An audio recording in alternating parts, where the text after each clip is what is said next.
नमस्कार दोस्तों, स्वागत है आपका राघव ब्रीफ्स में। पिछले 2 लेक्चर्स के अंदर हम लोगों ने सेक्शन 15 तक के सब प्रोविजन कवर किए थे। आज हम लोग सेक्शन 16, 17, 18, 19 और 20 को कवर करेंगे। तो आइए स्टार्ट करते हैं आज का सेक्शन। चैप्टर 4 बात करता है power and functions of the authority, जिसमें जो जेडीए है, जयपुर डेवलपमेंट अथॉरिटी है, उसकी क्या क्या पावर्स रहेंगी, क्या क्या फंक्शंस है जो कि जेडीए जो है एग्जीक्यूट कर सकता है, परफॉर्म कर सकता है। सेक्शन 16 बात करता है functions of the authority. The main object of the authority shall be to secure the integrated development of the Jaipur region and for that purpose the function of the authority shall be। तो यहाँ पे हमको section 16 के अंदर total 19 functions दे रखे, जहां पर Jaipur development authority जो है उनको परफॉर्म कर सकता है, फिर एक्सरसाइज कर सकता है। पहला फंक्शन है हमारा urban planning including the preparation of master development plan and zonal development plans and carrying out surveys for the purpose and also making alteration therein as may be deemed necessary। अगर JDA चाहे तो वो master development plan भी create कर सकता है और zonal development plan भी क्रिएट कर सकता है, और इन दोनों प्लान को क्रिएट करने के बाद अगर उसको सर्वे करने की जरूरत पड़ रही है तो वो सर्वे भी कर सकता है किसी भी एरिया के अंदर। सेकंड है formulation and sanction of the project and scheme for the development of the Jaipur region of any part thereof. कि फॉर्मुलेट कर सकता है, मतलब क्रिएट कर सकता है, फिर किसी भी प्रोजेक्ट को पे सैंक्शन कर सकता है कि ये जो प्रोजेक्ट है, सब कोई भी लोकल अथॉरिटी या फिर अदर अथॉरिटीज कोई भी प्रोजेक्ट जो जयपुर डेवलपमेंट अथॉरिटी के पास में लेकर आती है, तो जयपुर डेवलपमेंट अथॉरिटी क्या कर सकती है, वो सैंक्शन दे सकती है उस पर्टिकुलर प्रोजेक्ट के लिए जो कि जयपुर डेवलपमेंट रीजन के अंदर आता है या फिर उसके किसी भी पार्ट के अंदर आता है। थर्ड है execution of project and scheme directly by itself और थ्रू ए लोकल अथॉरिटी और एनी अदर एजेंसी। कि अगर कोई भी लोकल अथॉरिटी या कोई भी एजेंसी जो है जयपुर डेवलपमेंट अथॉरिटी के पास में जाती है कि आप प्लीज हमारा ये जो प्रोजेक्ट है, जो स्कीम है, उसको एग्जीक्यूट कर दीजिए, तो जेडीए चाहे तो वो एग्जीक्यूट कर सकता है। नेक्स्ट है to make recommendation to the state government on any matter or proposal requiring action by the state government, central government and any local authority or any other authority for overall development of the Jaipur region। कर रहा है कि जो Jaipur development authority है वो state government को क्या कर सकती है, रिक्वेस्ट कर सकती है कि ये हमारा एक प्रपोजल है और इस प्रपोजल के ऊपर हमको सेंट्रल गवर्नमेंट का एक्शन चाहिए, स्टेट गवर्नमेंट का एक्शन चाहिए या फिर लोकल अथॉरिटी का एक्शन चाहिए, ताकि जो ये प्रपोजल है ये जो है जयपुर के रीजन के अंदर जो है डेवलपमेंट का काम हो सके। फिफ्थ बात करता है participation with any other authority for the development of the Jaipur region. किसी भी अथॉरिटी के साथ में पार्टिसिपेट कर सकता है जयपुर डेवलपमेंट अथॉरिटी, और ताकि जयपुर के रीजन को डेवलप कर सके। नेक्स्ट है coordinating execution of projects or scheme for the development of the Jaipur region. कि कोई भी एक्स्ट्रा एग्जीक्यूशन की बात की जाए, कोऑर्डिनेशन की बात की जाए, या सुपरविजन की बात की जाए, तो ये सारे काम कौन करेगा, ये सारे काम जेडीए करेगा। Supervision or otherwise ensuring adequate supervision over the planning and execution of any project or scheme, the expenses of which in whole or in part are to be made from the Jaipur Development Fund, Jaipur Regional Development Fund। तो कोई भी project जो है जिसका supervision कौन कर रहा है, जेडीए कर रहा है, तो और उसको एग्जीक्यूट कौन कर रहा है, जेडीए कर रहा है, तो उसका जो खर्चा है वो कहां से निकाला जाएगा, वो सारा खर्चा निकाला जाएगा जयपुर रीजनल डेवलपमेंट फंड से। नेक्स्ट है preparing schemes and advising the concern authorities department and agencies in formulating and undertaking schemes for developing of agriculture, horticulture, floriculture, forestry, dairy development, transport, communication, school, culture activities, sport, medicare, tourism, entertainment and similar other activities। JDA चाहे तो ये जितनी भी activities है उन activities पे कोई भी स्कीम ला सकता है या फिर इन डिपार्टमेंट्स को असिस्ट कर सकता है कि आप ये स्कीम्स को जो है एग्जीक्यूट करिए या फिर मैं आपकी हेल्प करूंगा इन स्कीम को एग्जीक्यूट करने के अंदर। नेक्स्ट है execution of project and scheme on the direction of the state government. की स्टेट गवर्नमेंट कोई भी स्कीम को डायरेक्ट करता है जेडीए को, या फिर कोई भी प्रोजेक्ट को डायरेक्ट करता है जेडीए को, तो जो जेडीए का काम क्या है, उसको प्रोजेक्ट और स्कीम को एग्जीक्यूट करना। नेक्स्ट है undertaking housing activity in Jaipur region provided that the delineation of responsibility for housing between Rajasthan housing board and authority will be made by the state government effective from the date to be fixed by it. Usually होता क्या है कि कोई भी housing facility की जब बात की जाती है तो उसका मेजर कंट्रोल किसके पास में होता है, राजस्थान हाउसिंग बोर्ड के पास। लेकिन जेडीए अगर चाहे तो स्टेट गवर्नमेंट को रिक्वेस्ट कर सकती है कि ये पर्टिकुलर लैंड के ऊपर हम लोग एक कॉलोनी जो है काटना चाहते हैं, तो आप प्लीज हम लोगों को पावर दे दीजिए इस पर्टिकुलर लैंड के ऊपर कॉलोनी को एस्टैब्लिश करने की। तो जो स्टेट गवर्नमेंट है वो क्या करेगी, वो एक बाउंड्री जो है डिफाइन कर देगी जहां पर इस पर्टिकुलर एरिया के अंदर जो जेडीए का जो जुरिडिक्शन है, और दूसरे पर्टिकुलर एरिया में किसका जुरिडिक्शन है, हाउसिंग, राजस्थान हाउसिंग बोर्ड का। तो दोनों जो है अलग अलग अपने एरिया के अंदर क्या कर सकती है, कंस्ट्रक्शन कर सकती है, या किसी भी तरह का जो भी हाउसिंग फैसिलिटीज एमिनिटीज है उनको एग्जीक्यूट कर सकती है। नेक्स्ट है to acquire, hold, manage and dispose of property movable और immovable as it may deem necessary, self speaking statement है। नेक्स्ट है to enter into contract, agreement और अरेंजमेंट विद एनी पर्सन और organisation as the authority may deems necessary for performing its function. अपने function को perform करने के लिए वो किसी भी एग्रीमेंट के अंदर एंटर हो सकती है, कॉन्ट्रैक्ट के अंदर एंटर हो सकती है, या किसी भी तरह का अरेंजमेंट कर सकती है किसी भी इंडिविजुअल से या फिर किसी भी ऑर्गेनाइजेशन के साथ में। नेक्स्ट है to prepare master plan for traffic control and management, devise policy and programme of action for smooth flow of traffic and matter connected therewith, कि मास्टर प्लान बना सकती है किसी से ट्रैफिक के लिए, ट्रैफिक मैनेजमेंट के लिए एक मास्टर प्लान क्रिएट कर सकती है जीडीए, ताकि एक स्मूथ फ्लो हो सके ट्रैफिक का। Next है to perform functions designated by the state government in the areas of urban renewal, environment and ecology, transport and communication, water, energy, resource management, directly or through its functional board or other department agency as the state government। कि अगर state government चाहे तो वो क्या कर सकती है, designate कर सकती है ये सारे के सारे फंक्शंस किसको, जेडीए को, और जेडीए क्या कर सकती है इन सारे फंक्शंस को निभाने के लिए या तो फंक्शनल बोर्ड को एस्टैब्लिश कर सकती है, जो कि कौन करेगा, स्टेट गवर्नमेंट करेगा। तो फंक्शनल बोर्ड के लिए किसको किसको रिकमेंड करेगी, और स्टेट गवर्नमेंट को रिकमेंड करेगी कि आप इन सारे एरियाज के अंदर जो है फंक्शनल बोर्ड एस्टैब्लिश कर दीजिए, ताकि हम लोग इन एरियाज के अंदर जो फंक्शंस है उसको एग्जीक्यूट कर सके। Regulating the posting of bills, advertisement, hoarding, signposts and name boards in Jaipur region or in any part thereof, self-speaking statement है। Regulating the erection or re-erection of buildings and projection, making material alteration therein and providing for open spaces in Jaipur region or any part thereof or specified by the authority।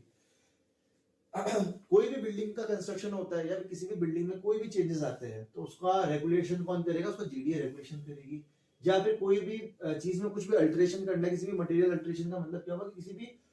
Building के अंदर कोई भी ऐसे changes है जो कि बहुत बड़े स्तर पर जहाँ पे बहुत सारे लोग जो है इफेक्ट हो रहे हैं, तो उसका ध्यान भी कौन रखेगी, जीडीए रखेगी। साथ ही साथ जीडीए ओपन स्पेसेस प्रोवाइड करेगी ताकि प्रॉपर जो है एक स्पेस बन सके और एक ऐसा कल्चर क्रिएट हो सके ताकि उस कल्चर को कौन यूज कर सकते हैं, उसको पब्लिक यूज कर सके।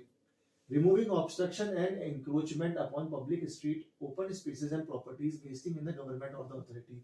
कोई भी ऐसा obstruction क्रिएट हो जाता है या फिर कोई भी ऐसा क्या कह सकते हैं हम, एंक्रोचमेंट होता है किसी, कोई भी, चाहे वो कोई भी बिल्डिंग के द्वारा हो रखा है या फिर कोई भी शॉप के द्वारा हो रखा है या किसी भी तरह का अतिक्रमण किया जा रहा है, तो उसके ऊपर कौन एक्शन लेगा, उसके ऊपर एक्शन लेगी जीडीए। नेक्स्ट है to do all such other acts and things which may be necessary for or incidental or conducive to any matter which arises on account of its activity and which are necessary for furtherance of the object for which the authority is established। Authority को जिस भी purpose के लिए establish किया गया है उन सब ऑब्जेक्टिव्स के बेसिस, उन ऑब्जेक्टिव से रिलेटेड जो भी ऐसे नेसेसरी फंक्शन जो है जो जीडीए को लगता है कि हमको परफॉर्म करने चाहिए, तो जीडीए वो सारे फंक्शन जो है परफॉर्म करेगी। To perform any other function that the state government may designate in furtherance of the objective of the act। जो भी ऑब्जेक्टिव इस एक्ट के अंदर है उस ऑब्जेक्टिव के अलावा स्टेट गवर्नमेंट अगर कहती है कि आपको ये फंक्शन परफॉर्म करना है, तो जीडीए जो है उसको मना नहीं करेगी और उस फंक्शन को क्या करेगी, परफॉर्म करेगी। नेक्स्ट है हमारा सेक्शन 17, नो अदर अथॉरिटी और person to undertake certain development without permission of the authority, notwithstanding anything contained in any law for the time being in force except with the previous permission of the authority। No authority or person shall undertake any development within the Jaipur region of the type as the authority may from time to time specify by notification published in the official gazette and which is likely to adversely affect the overall development of the Jaipur region। ये section जो है clause 1 क्या बात कर रहा है कि जो जयपुर डेवलपमेंट अथॉरिटी है वो टाइम टू टाइम क्या करती है, नोटिफाई करती है कि ये पर्टिकुलर जो एरिया है वो जयपुर डेवलपमेंट अथॉरिटी के अंडर में आता है। अब चाहे कोई भी अथॉरिटी हो, चाहे लोकल अथॉरिटी है जो अदर अथॉरिटी है, वो अगर कोई भी डेवलपमेंट वर्क स्टार्ट करती है तो उसको किसकी परमिशन लेनी होगी, उसको परमिशन लेनी होगी जयपुर डेवलपमेंट अथॉरिटी की। तो स्टेटमेंट जो सेक्शन क्लॉज 1 है वो डायरेक्ट बात कर रहा है कि अगर कोई भी डेवलपमेंट होता है और कोई भी लोकल अथॉरिटी, अदर अथॉरिटी या फिर कोई भी इंडिविजुअल पर्सन है वो किसी भी तरह का डेवलपमेंट करता है तो उसको जेडीए से परमिशन लेनी होगी। सेकंड क्लॉज बात करता है एनी अथॉरिटी और person desiring to undertake development referred to in subsection 1 shall apply in writing to the authority for permission to undertake such development। First के अंदर क्या बात करी थी, परमिशन लेनी होगी, सेकंड क्या बात कर रहे हैं कि किस तरीके से परमिशन लेनी होगी, राइटिंग के अंदर परमिशन लेनी होगी अथॉरिटी के, ताकि वो कोई भी डेवलपमेंट वर्क को कर सके।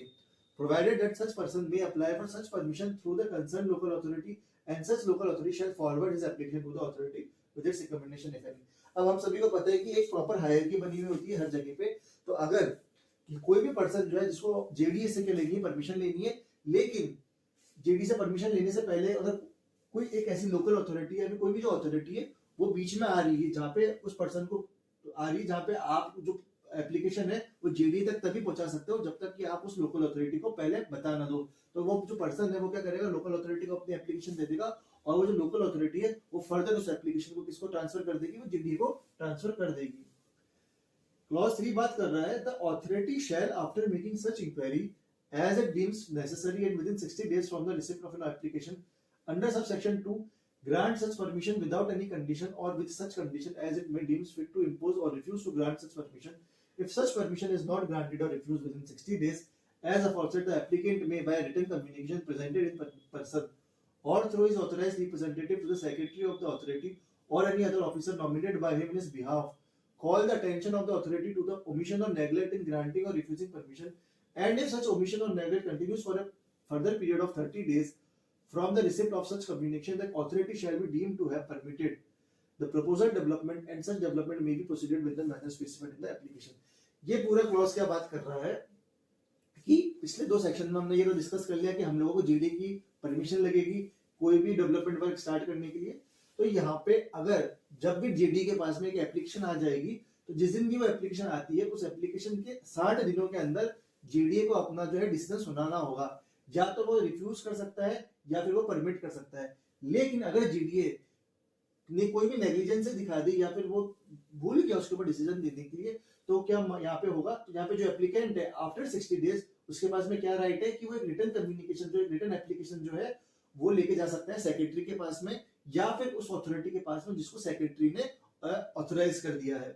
और वो ये बता सकता है कि आप लोगों ने जो मेरी प्रीवियस एप्लीकेशन थी उस पर संज्ञान नहीं लिया है, आपने उस पर नेग्लिजेंस दिखाई है, तो कृपया करके आप इस एप्लीकेशन पे अटेंशन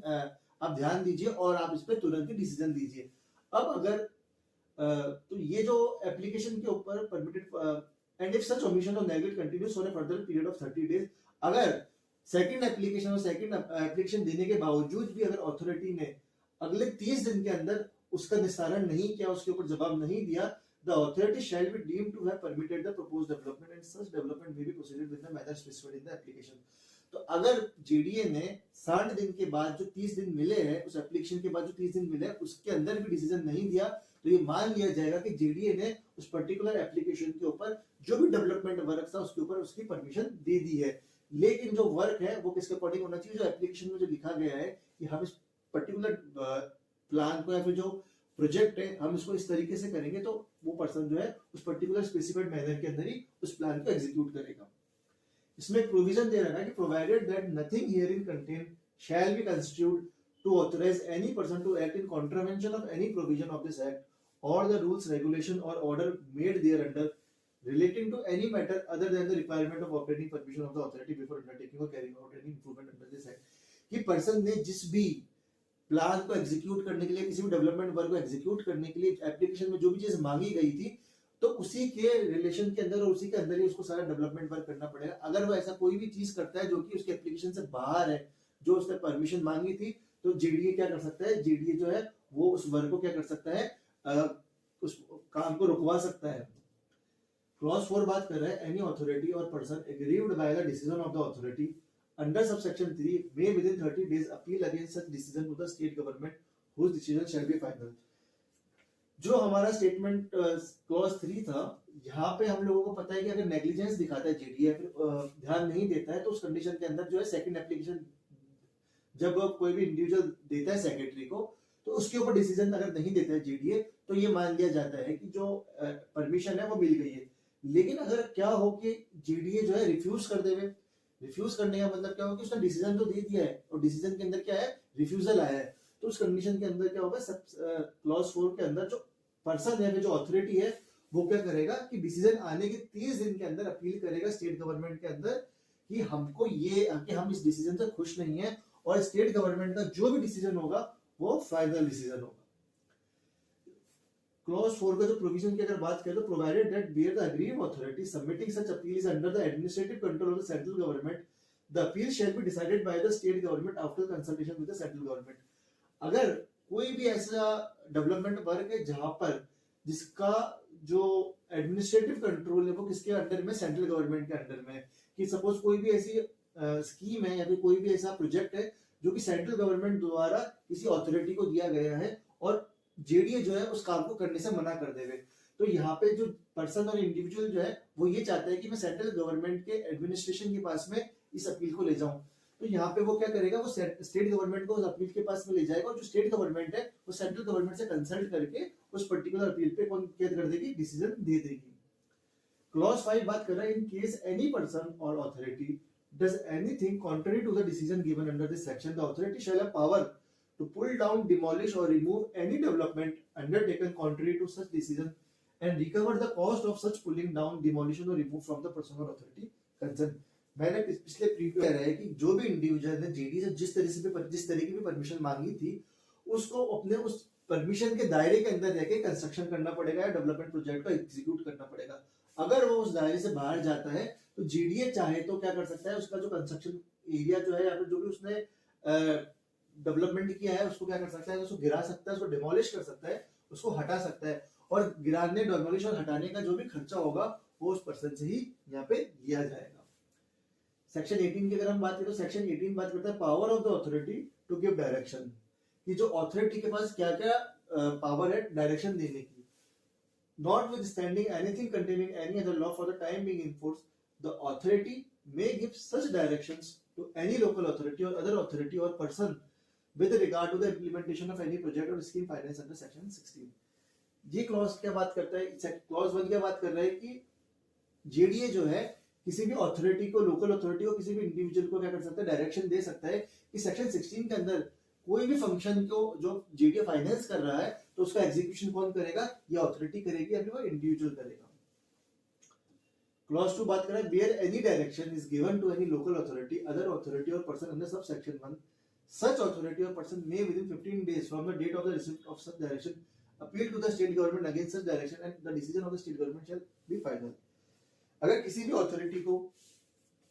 किसी भी लोकल अथॉरिटी को, किसी भी पर्सन को जेडीए के डायरेक्शन को नहीं मानना तो वो क्या कर सकता है कि वो जेडीए के डायरेक्शन के 15 दिन के अंदर स्टेट गवर्नमेंट के अंदर एक अपील फाइल कर सकता है और उस अपील में ये कह सकता है कि मुझे ये डिसीजन जो है नामंजूर है और मैं ये डिसीजन नहीं मानूंगा। इसके ऊपर जो स्टेट गवर्नमेंट है जो डिसीजन देगा वो डिसीजन जो क्या होगा वो फाइनल डिसीजन होगा। क्लॉज 3 बात कर रहा है the authority shell so exercise the power of supervision referred to in clause G of subsection 1 of section 16 as may be necessary to ensure that each project or scheme is executed in the interest of the overall development of the Jaipur region and in accordance with any planned project or scheme duly approved under any law for the time in force or by the state government।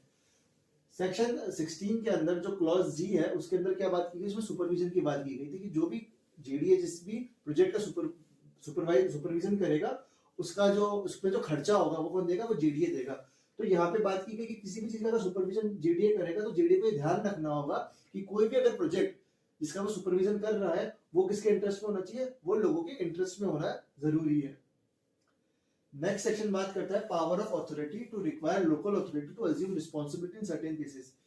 यहाँ पे JDA क्या assume कर रहा है कि कुछ ऐसी responsibilities होगी जो मेरी होंगी, लेकिन उन रिस्पांसिबिलिटीज को जो जेडीए वो ट्रांसफर कर सकता है किसको, लोकल अथॉरिटीज को और अदर अथॉरिटीज को। Where any amenities are provided by the authority may assume responsibility for the maintenance of the amenities which have been provided by it or may require the local authority or any other authority within whose jurisdiction the area so developed is situated। जो भी amenities को JDA create करता है और वो amenities जो है किसी पर्टिकुलर अथॉरिटी के जुरिडिक्शन के अंदर आती है तो जेडीए अज्यूम करेगा कि उस पर्टिकुलर amenities या फिर जो भी इंफ्रास्ट्रक्चर जेडीए ने क्रिएट किया है उसका मेंटेनेंस कौन करेगा, उसका मेंटेनेंस वो अथॉरिटी करेगी जिस भी अथॉरिटी के जुरिडिक्शन के अंदर वो पर्टिकुलर कंस्ट्रक्शन हुआ है या वो पर्टिकुलर अमेनिटीज जो है जो फैसिलिटीज जो है वो प्रोवाइड की गई है जेडीए द्वारा। क्लॉज 2 बात करता है the authority may also require the local authority और any other authority to make provision for such other amenities as may be specified by it and which have not been provided by the authority on such terms and conditions as may be agreed upon. ये clause क्या बात कर रहा है कि ऐसी कोई facilities है, ऐसी कोई अमेनिटीज है जिसको स्पेसिफाई किया गया कि हाँ ये चीज जो है एग्जीक्यूट होनी है, लेकिन उसके ऊपर जयपुर डेवलपमेंट अथॉरिटी ने कोई भी एक्शन नहीं लिया है। तो यहाँ पे जयपुर डेवलपमेंट अथॉरिटी क्या अज्यूम करेगी कि ये पर्टिकुलर फैसिलिटीज अभी जो अमेनिटीज जो है इस पर्टिकुलर अथॉरिटी के जुरिडिक्शन में है, तो यहाँ के इस अथॉरिटी, तो ये अथॉरिटी का क्या हो जाएगी, रिस्पॉन्सिबिलिटी हो जाएगी उस पर्टिकुलर फैसिलिटी या फिर उस इंफ्रास्ट्रक्चर को क्रिएट करने की। नेक्स्ट सेक्शन है हमारा power of the authority to execute any plan where the authority is satisfied that any direction given by it under subsection 1 of section 18 with regard to any project or scheme has not been carried out by the local authority or other authority or person referred to the therein within the time specified in the direction or that any such authority or person is unable to fully implement any project or scheme undertaken by it for the development of any part of the Jaipur region, the authority may with the sanction of the state government itself undertake any works and incur any expenditure for the execution of such project or implementation of such scheme as the case may be. ये clause क्या कह रहा है कि ऐसा कोई भी work, ऐसा कोई भी प्रोजेक्ट, ऐसा कोई भी डेवलपमेंट जिसकी जिम्मेदारी किसके पास थी, लोकल अथॉरिटी के पास में थी, किसी भी अदर अथॉरिटी के पास में थी, किसी भी इंडिविजुअल ऑर्गेनाइजेशन के पास में थी, लेकिन वो अथॉरिटीज जो है उस पर्टिकुलर वर्क को एग्जीक्यूट नहीं कर रहा है, उसको परफॉर्म नहीं कर रहा है, तो उस कंडीशन में जो जयपुर डेवलपमेंट अथॉरिटी वो क्या करेगी, उस पर्टिकुलर वर्क को अपने सर पे ले लेगी और वो उस एक्टिविटीज को परफॉर्म करेगी और जो भी खर्चा उस एक्टिविटीज के अंदर या फिर जो भी इंफ्रास्ट्रक्चर को क्रिएट करने में लगेगा वो सारा का सारा खर्चा कौन वहन करेगा, वो सारा खर्चा वहन करेगी जयपुर डेवलपमेंट अथॉरिटी। क्लॉज 2 बात कर रहा है the authority may also undertakes works in the Jaipur region in accordance with the master development plan or the zonal development plan or any other project or scheme as the case may be directed by the state government and may incur such expenditure as may be necessary for the execution of such work. Such direction may be issued to the authority only where in the opinion of the state government there is no other suitable authority to undertake such work, where there is such an authority but is unwilling to enable to undertake such work, where the authority has specifically requested the state government to entrust with such work to it, where any work is undertaken by the authority under subsection 1. Okay, सी तक ये यहाँ पे clause 2 क्या बात कर रहा है कि जयपुर डेवलपमेंट रीजन के अंदर कोई भी मास्टर प्लान अगर बन रहा है या फिर कोई भी जोनल प्लान बन रहा है, और मास्टर और जोनल प्लान को बनाने के लिए एक अथॉरिटी की हमको जरूरत है। अब वो अथॉरिटी या तो खुद से काम करने के लिए मना कर रही है या फिर एक सूटेबल अथॉरिटी मिल ही नहीं रही स्टेट गवर्नमेंट को, तो स्टेट गवर्नमेंट क्या करेगा, स्टेट गवर्नमेंट जो है जयपुर डेवलपमेंट अथॉरिटी से एक रिक्वेस्ट करेगा कि प्लीज ये काम आपको करना है क्योंकि हम लोगों को इस पर्टिकुलर वर्क काम के लिए कोई भी सूटेबल अथॉरिटी नहीं मिल रही है, तो ये काम जयपुर डेवलपमेंट अथॉरिटी को करना है और जो उसका खर्चा होगा वो कौन देगा, उसका जो खर्चा होगा वो स्टेट गवर्नमेंट देगी। यहाँ क्या लिखा है, there is no other suitable authority to undertake such work. अगर स्टेट गवर्नमेंट को लगता है कि कोई भी एक सूटेबल अथॉरिटी नहीं है तो वो उस वर्क को किसको दे देगी, वो जीडीए को दे देगी। या फिर where there is such an authority but it is unwilling और unable to undertake such work, ऐसी कोई अथॉरिटी है लेकिन वो नहीं काम करना चाह रही है, फिर उसका विलिंगनेस नहीं है उस पर्टिकुलर वर्क को एग्जीक्यूट करने में, तो उस कंडीशन में भी जो स्टेट है वो क्या करेगी, वो जीडीए को उस वर्क को ट्रांसफर कर देगी। थर्ड है where the authority has specifically requested the state government to interest with such work, या फिर जो जीडीए है वो खुद से बोलती है स्टेट गवर्नमेंट को कि ये पर्टिकुलर जो वर्क है इसको हम, इसकी जो रिस्पांसिबिलिटी है वो हमारी है। स्टेट क्लॉज 3 बात करता है where any work is undertaken by the authority under subsection 1